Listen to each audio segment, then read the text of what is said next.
Bismillahirrahmanirrahim. Assalamualaikum warahmatullahi wabarakatuh. Perkenalkan, nama saya Melvi Harifin dengan NIM 20230101050020. Kali ini saya akan mempresentasikan materi yang berjudul Kewajiban Mengajar yang terdapat pada Quran Surah At-Taubah ayat 122. Langsung saja kita ke pembahasannya. Di dalam Quran Surah At-Taubah ayat 122 Allah berfirman,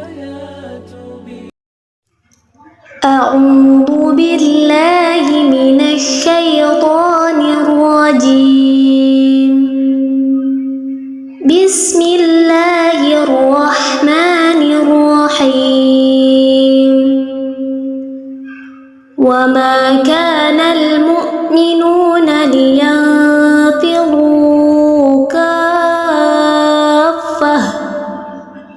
فلولا نفر من كل فرقة منهم طائفة ليتفقهوا في الدين ولينذروا قومهم إذا رجعوا إليهم لعلهم يحذرون.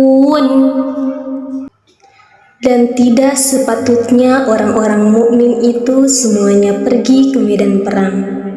Mengapa sebagian dari setiap golongan di antara mereka tidak pergi untuk memperdalam pengetahuan agama mereka dan untuk memberi peringatan kepada kaumnya apabila mereka telah kembali agar mereka dapat menjaga dirinya. Quran Surah At-Taubah ayat 122.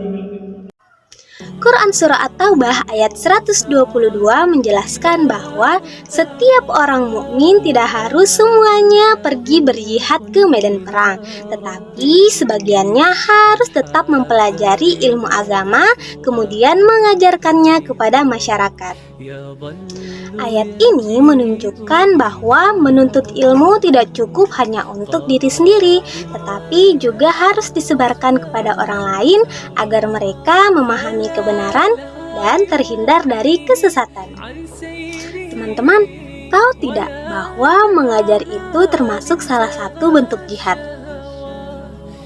Nah, di dalam Islam berjihad itu bukan berarti hanya berperang ya, tetapi jihad juga berarti menegakkan kebenaran dengan sungguh-sungguh.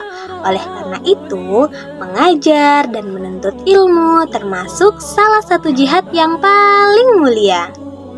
Selanjutnya, saya akan membahas terkait bentuk pelaksanaan dan tanggung jawab mengajar.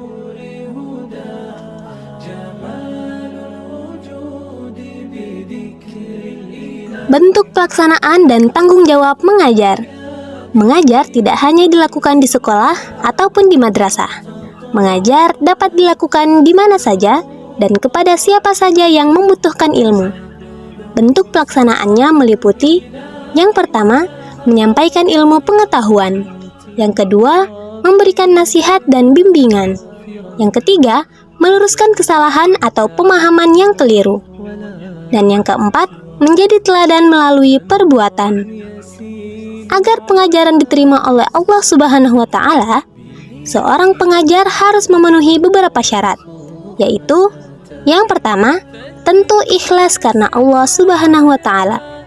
Yang kedua, memiliki ilmu yang benar. Yang ketiga, mengamalkan ilmu sebelum mengajarkannya. Dan yang keempat, menyampaikan ilmu dengan bijaksana dan lemah lembut. Selain itu, seorang pengajar memiliki tanggung jawab yang besar karena akan dimintai pertanggungjawaban atas ilmu yang disampaikannya. Jika ilmunya membawa kebaikan, maka pahalanya akan terus mengalir. Namun, jika mengajarkan kesalahan, ia juga akan menanggung akibatnya. Sekarang sudah tahu kan bahwa mengajar itu merupakan salah satu kewajiban yang sangat mulia. Sekian dulu dari saya, lebih dan kurangnya mohon dimaafkan. Wassalamualaikum warahmatullahi wabarakatuh. له طاعة ويبلغ سعد